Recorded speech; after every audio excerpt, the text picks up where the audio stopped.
Imaginez pouvoir traverser la vie avec confiance, sérénité et foi, même face aux épreuves. Imaginez comprendre que tout ce qui vous arrive, succès ou difficulté, fait partie d'un plan divin parfaitement orchestré par Allah. Dans cette vidéo, nous allons explorer ensemble plusieurs enseignements essentiels. L'honneur que Allah a donné à l'être humain, l'équilibre entre humilité et confiance, la compréhension du cadre, la gratitude, et comment ces principes peuvent transformer votre vie et celle de votre communauté. L'honneur qu'Allah a donné à l'être humain. Depuis le début de l'histoire de l'humanité, Allah a élevé la dignité de l'être humain à un niveau unique.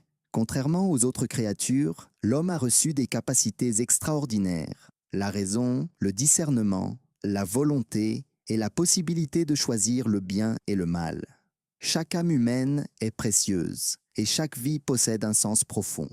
Dans le Coran, Allah nous rappelle cette vérité avec force. Nous avons certes honoré les enfants d'Adam, nous les avons transportés sur terre et sur mer, et nous leur avons accordé des moyens de subsistance. Surat Al-Isra 17-70. Ce verset nous montre que l'honneur de l'être humain ne se limite pas à une simple existence. Il s'agit d'une dignité spirituelle et d'une valeur intrinsèque. Même les anges ont reçu l'ordre de se prosterner devant Adam, symbole de cette grandeur. La capacité de réfléchir, de créer, de décider et de se rapprocher de son Créateur. Pourtant, beaucoup de musulmans aujourd'hui vivent avec un sentiment d'infériorité ou d'impuissance. Ils se sentent parfois incapables de relever les défis de la vie, de prendre des décisions importantes ou de contribuer de manière significative à leur communauté.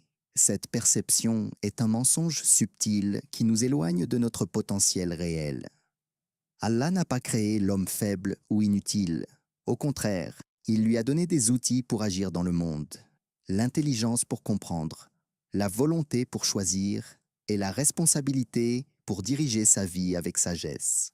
Reconnaître cette valeur est essentiel pour que chaque croyant reprenne confiance en ses capacités et en sa mission sur terre.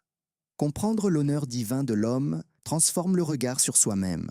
Chaque action devient un acte de responsabilité, chaque choix une opportunité d'exprimer la gratitude envers Allah. Cela nous rappelle que notre vie n'est pas un hasard. Elle est précieuse, intentionnelle et dotée d'un potentiel infini, à condition de se connecter à notre Créateur et de respecter la dignité que lui seul a donnée. Ainsi, le croyant conscient de cette valeur intérieure n'est ni passif ni désespéré. Il sait qu'il peut agir, créer, apprendre et influencer positivement son environnement tout en restant humble devant la grandeur d'Allah. Cette compréhension nourrit à la fois la confiance et la responsabilité, deux piliers essentiels pour mener une vie pleine de sens. La confusion entre humilité et dévalorisation de soi. Dans la pratique spirituelle, il existe souvent une idée fausse profondément ancrée. Croire que se rabaisser constamment est une preuve de piété.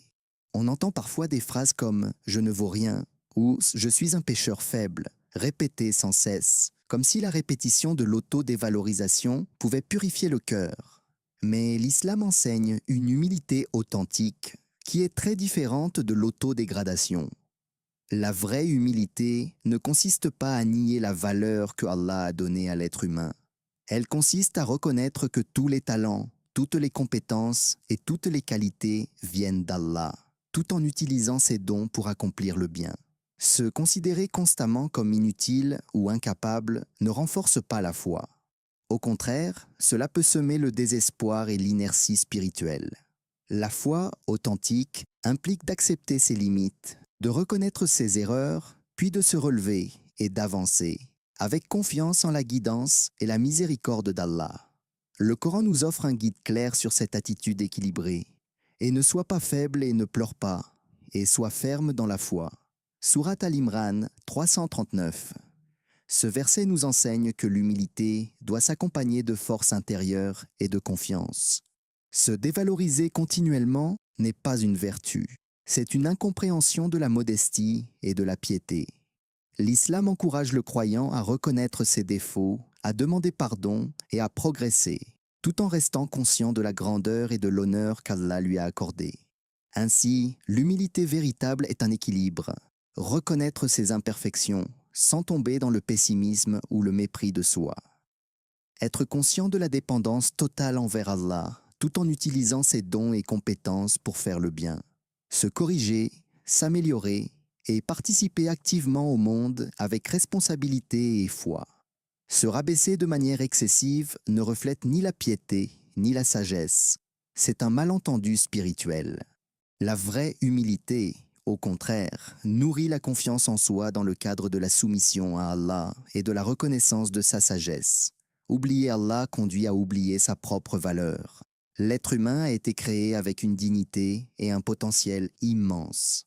Pourtant, combien de personnes vivent sans véritable conscience de cette valeur?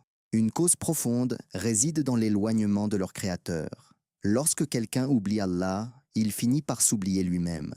Le Coran le souligne clairement, et ceux qui ont oublié Allah, Allah leur a fait oublier leur propre âme. Surat Al-Hashr 59-19. Ce verset révèle une vérité profonde. La perte de connexion avec Allah entraîne une perte de conscience de soi. La foi n'est pas simplement un ensemble de rituels ou de pratiques.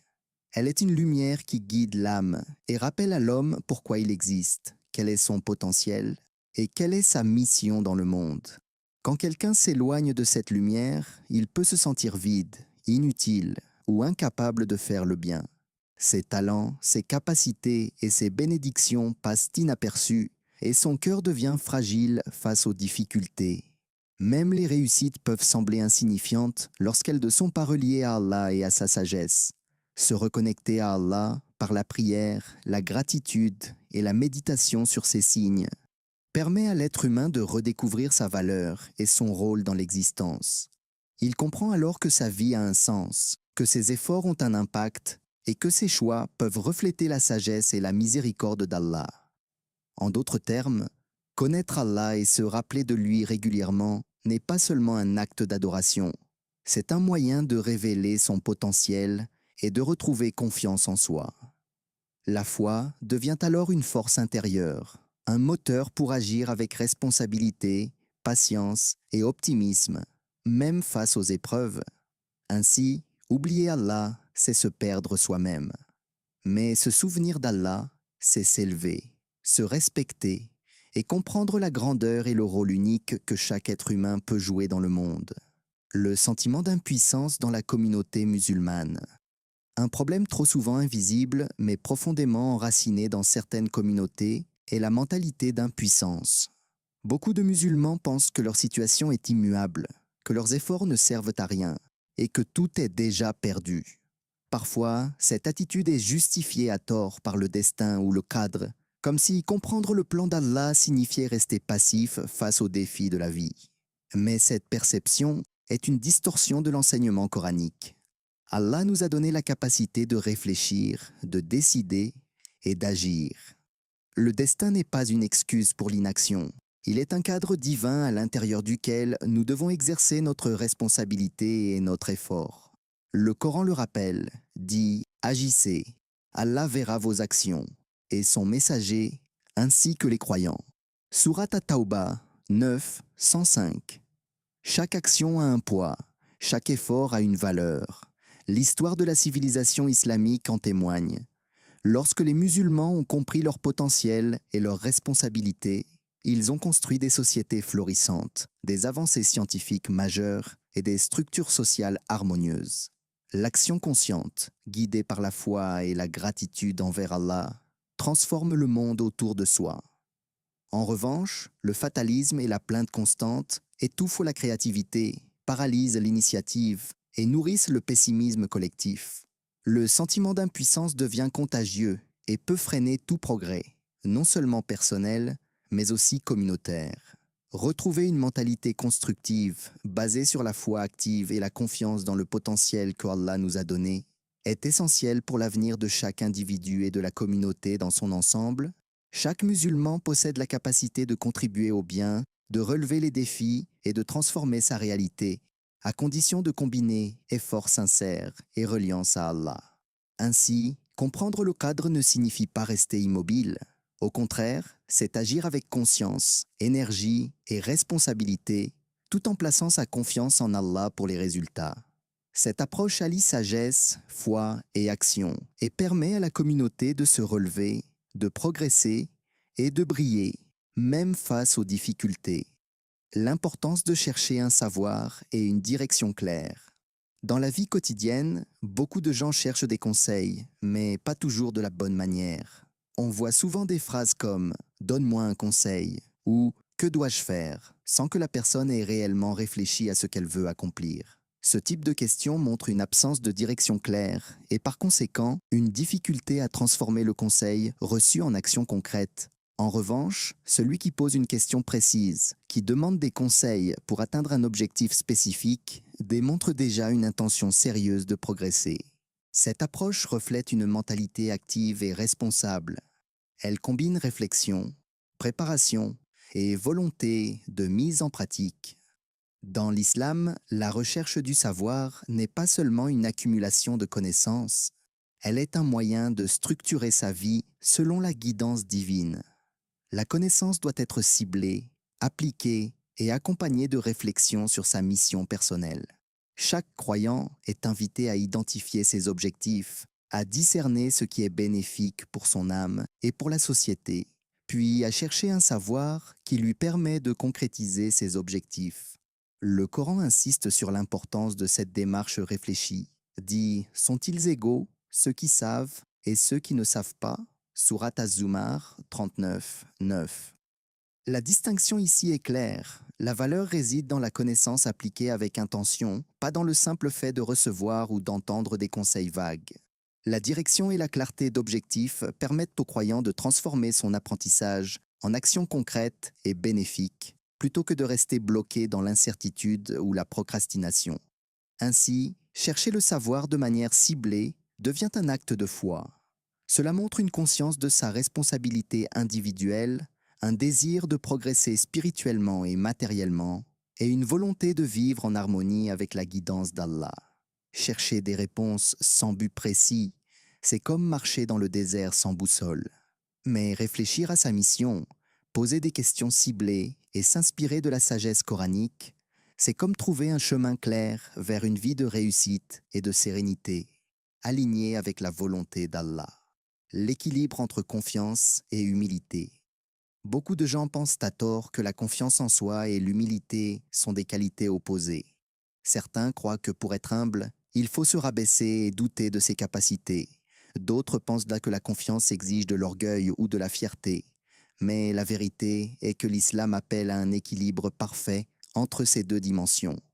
Un croyant peut être humble devant Allah, reconnaissant que toutes ses capacités, ses talents et ses réussites viennent de lui, tout en ayant confiance en sa propre compétence lorsqu'il agit pour accomplir le bien. Les prophètes eux-mêmes sont l'exemple parfait. Ils reconnaissaient la source divine de leur savoir et de leur force, mais ils assumaient pleinement les responsabilités qui leur étaient confiées. Le Coran nous rappelle cette approche équilibrée. Et ne te considère pas inférieur, car Allah est avec ceux qui font le bien.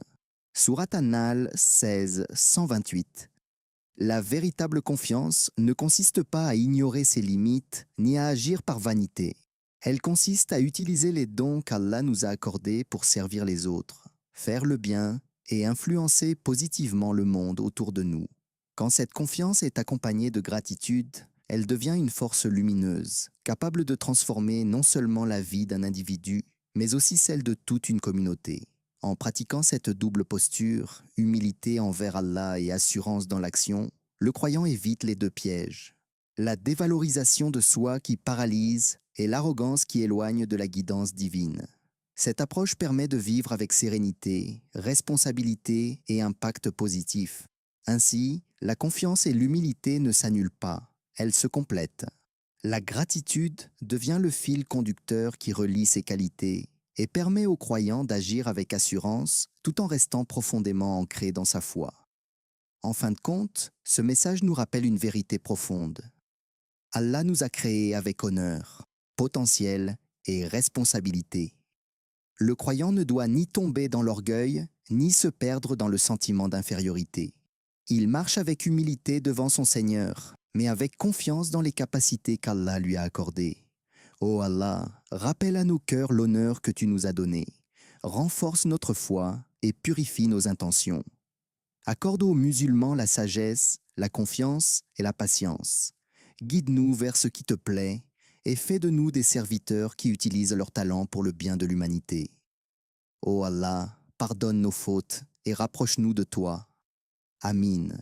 Si ce contenu te parle et que tu souhaites continuer à recevoir des vidéos qui nourrissent la foi et apaisent le cœur, abonne-toi à la chaîne, active la cloche pour ne rien manquer et n'hésite pas à partager cette vidéo avec tes proches. Ton soutien permet à cette chaîne de grandir et d'aider davantage de personnes à comprendre le cadre et à trouver la sérénité dans leur vie.